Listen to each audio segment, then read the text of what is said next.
I'm Jackie McGloughlin, and how many times have you felt like you're just losing your memory? I don't know. The other day I was looking for my keys again, and I know that when I don't pay attention, I can definitely have less memory of where things are and how to move about in my day. And I think that memory is so important to us. So that's our topic for today. And you're very welcome.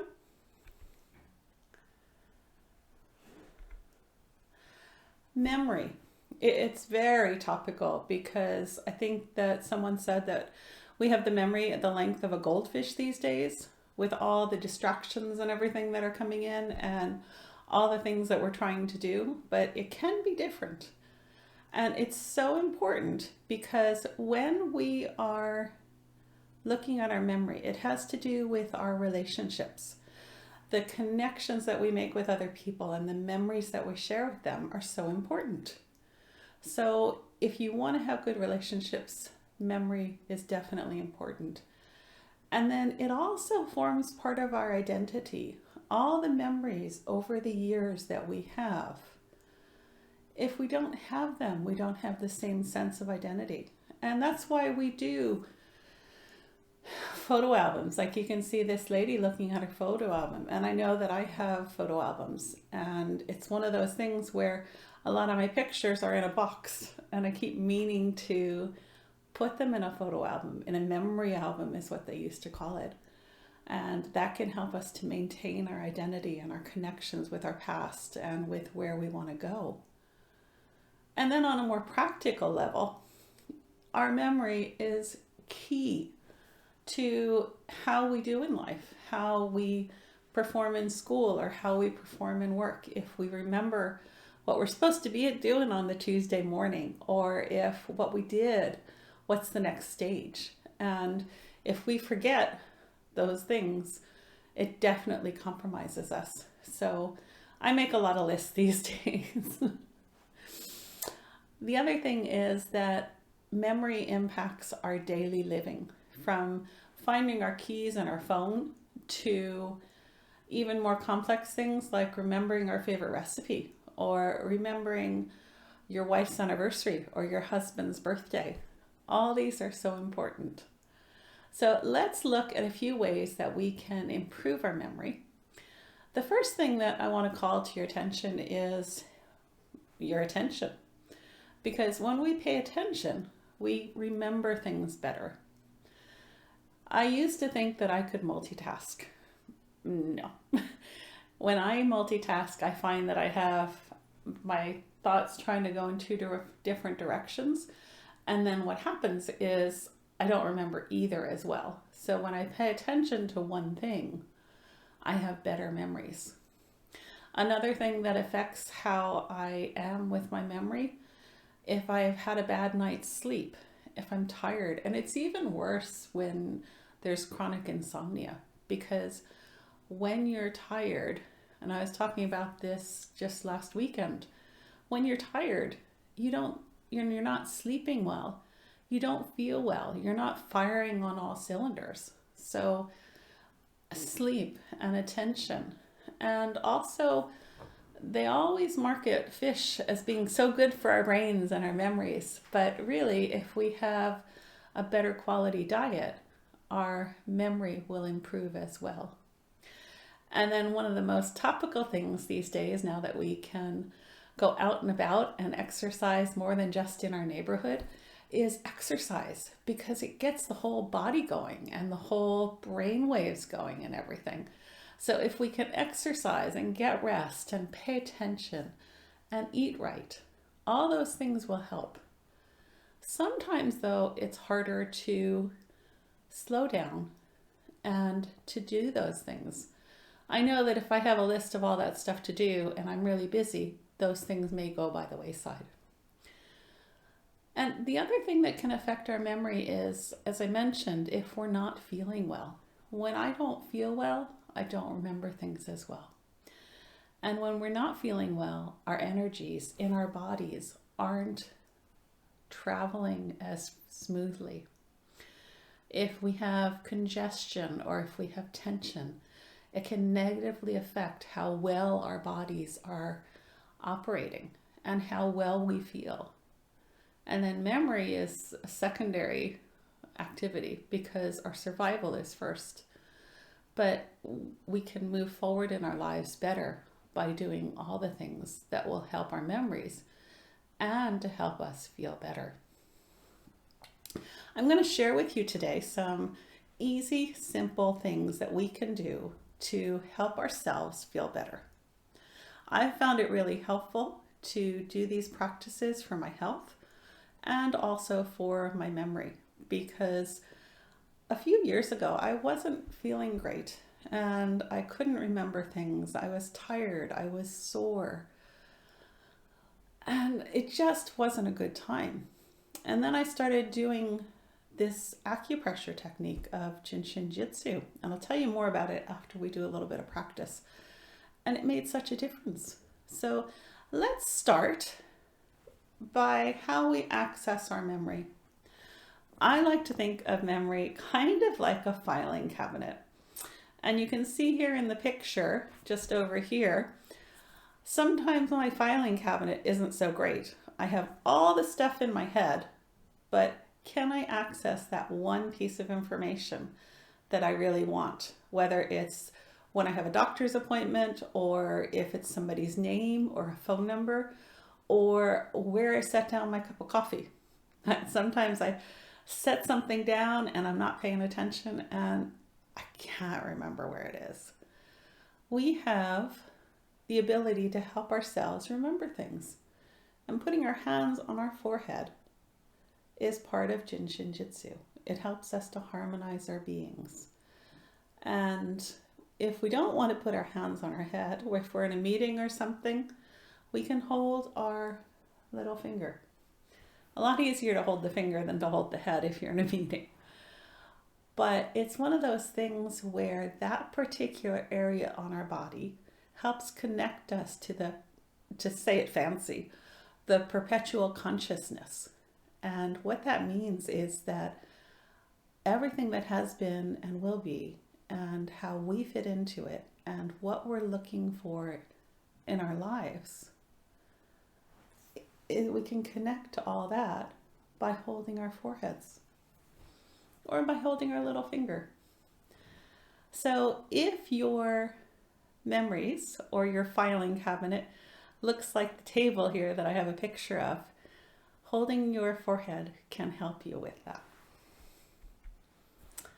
And here's another way. The other thing is, if our mental filing cabinet is overloaded, if we have so much in our brain that we're trying to remember, it's much harder for us to process things.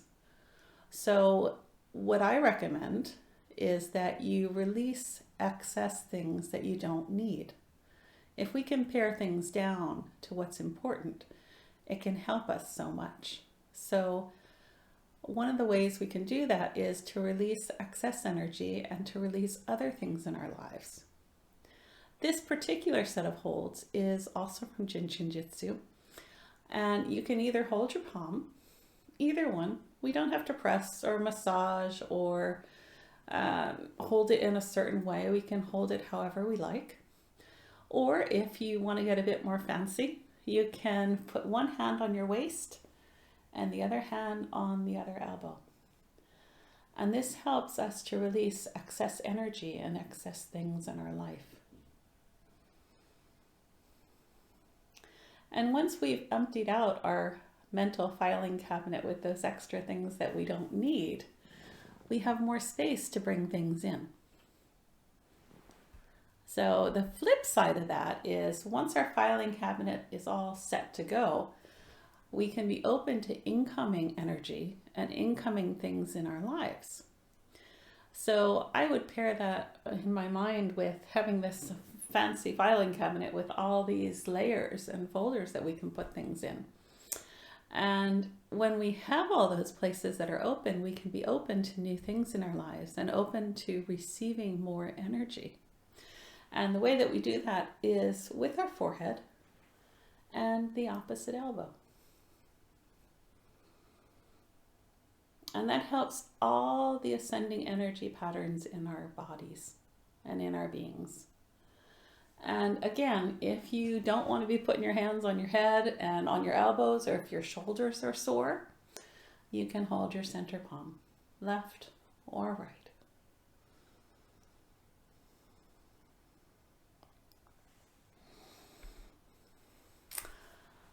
Now, we talked a little bit about emptying out our filing cabinet, putting new things into our filing cabinet, and we can also help our memory by being present. Because if we're present and if we're attentive, that definitely improves our chances of having good memories. And it's one of those things where there's so many techniques. I don't know if you've ever looked it up, but the techniques to improve your memory, they're myriad. Like, I remember when I was teaching my children to their phone number when they were very young, we put it to a song, and they still remember that number in America from 20 years ago. And it's one of those things too where we can have our memories triggered by sense. Have you ever been in a room and somebody walks in and all of a sudden you think of someone in your life, whether it's your grandmother or your mother, and you just have this warm feeling and the person's not there, but you remember because your brain processes it and pulls up those memories. When I started looking at memory to think about this talk and what I wanted to include and didn't want to include, I thought it was really simple. We could just hold our foreheads and our memories would rejuvenate. It's actually much more complex because we have parts of our brains that have to do with short-term memory, long-term memory, associative memory. We also have things that have to do with our emotions and muscle memory, and all these things are very complex. So it's not as straightforward as I thought, but we can always improve our beings with this last tip, because when we're present, we can definitely improve our memory. So if you put your right hand on top of your head and then your left hand between your eyebrows, this is the first step of what we call the main central. And what that does is it helps us in our whole being. It helps us to connect to the cosmic energy. And this position helps our brain. So we can just be here and be present. It's a lot more comfortable if you're lying in bed or lying back on a couch. Your arms can get kind of tired, but this is the first step. And if you want to see more about that, there's information on the web, and then there's also information on the web on my website, Energy Flows, because it's such an important way that we can help ourselves. So I've been showing you a bit about Jin Shin Jyutsu, but if you may be really familiar with it, and a lot of people are coming to know Jin Shin Jyutsu and how it can help us, this may be the first time you've heard of it. So I'll tell you just a little bit about it and a little bit of the history. Jin Shin Jyutsu, it sounds a little bit like a judo class or something, but it's very different from that. It is from Japan, and the gentleman here on the top, Jiro Murai, was healed from a terminal illness in his 20s, and he spent the rest of his life developing an understanding of how our bodies worked, how the energy works, and how we can help ourselves and help others to feel better. As part of his career in developing Jin Shin Jyutsu and pulling together all the ancient knowledge, he had people study with him. And one of the key students was Mary Burmeister. She was a Japanese American woman, and she was living in Japan at the time. And she started studying with Master Murai, as she called him. And she agreed to take this gift of Jin Shin Jyutsu back to the Western world. And she did that. And for years and years, they worked on it and developed their understanding further and further. And part of that understanding is that Jin Shin Jyutsu uses the meridians in our body, the energetic pathways. If you know reflexology or acupuncture, you're probably well familiar with them. There are different energy pathways in our body that have specific ways that help our body and help to manifest our body. And it's one of those things where it's a little bit like the chakras, but a bit more detailed, because each of the energy pathways has a specific function and purpose in our bodies and in our beings. So how can you bring Jin Shin Jyutsu into your life? You've started already, and by putting your hands together in certain patterns, you can feel better and help yourself, and you can learn more. One of the ways is by going to a self-care class. And this is very much like if you're going to a yoga class, because when I am in my yoga class, I watch what the teacher does and go, yeah, and then I do my best to do what she's doing. And by doing that, I can get the benefits of holding the yoga positions and adjusting my energies, and then I can take it home and do it more. So it's a double win. Not only do I get a great class, I also am able to help myself every day. And you can also bring Jin Shin Jyutsu into your life in a much more pampering way. And I know that when I feel run down, when I'm tired, if I'm having troubles with issues in my life, whether it's memory or insomnia or arthritis or indigestion, and I could go on for a while, the list that things that Jin Shin Jyutsu can help us with is very long.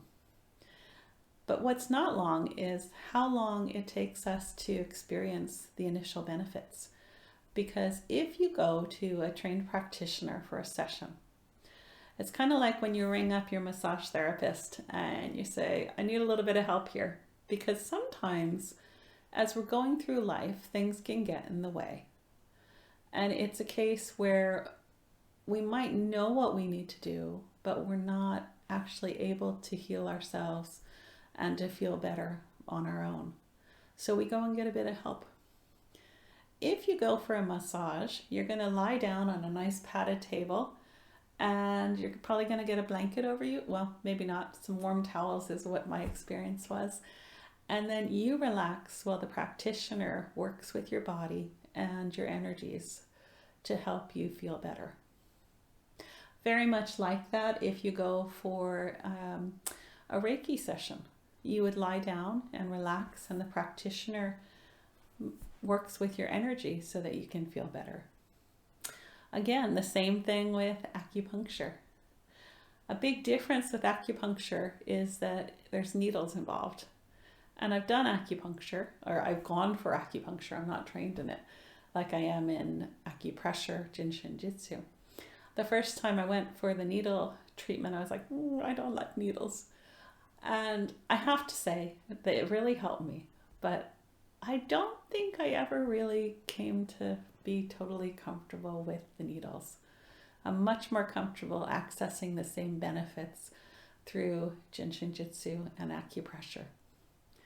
And one of the best parts about COVID and 2020 and 2021 is that I heard that people were doing sessions remotely where the practitioner's in one place and the client's in another place, and they connect electronically and energetically, but not physically. So I spent a good while in 2020 working with other practitioners and seeing how it worked. Was it as effective? Was it as good? And I found it was. And people derived benefits, and I felt better when I received sessions. I was doing a session for a person in Canada, and it made such a difference for her. She was just thrilled with it. And it's wonderful that we can connect regardless of where we're living. So you can bring Jin Shin Jyutsu into your life by learning how to give yourself self-care, and by learning where your practitioners are and to ring them up and book a session. So the takeaways for today: you can help yourself anytime, anywhere. We always have ourselves with us, and we can use our hands to feel better. And Jin Shin Jyutsu can be for you. I have a free gift for you. I've prepared a sheet summarizing all the tips from today and how they can help you, in addition to a couple more that I didn't include. So if you'd like that, I'd be very glad to send it out to you. And then again, Jin Shin Jyutsu is for you. So if you've enjoyed this session, and you'd like to have another self-care session or a proper treatment session, you can ring me or find a booking form on my website, and I also have information on social media. I really appreciate you joining me today. I hope that you found it useful. And just remember, if you're looking for your keys or looking for your phone, hold your forehead. It'll come to you. Thanks so much.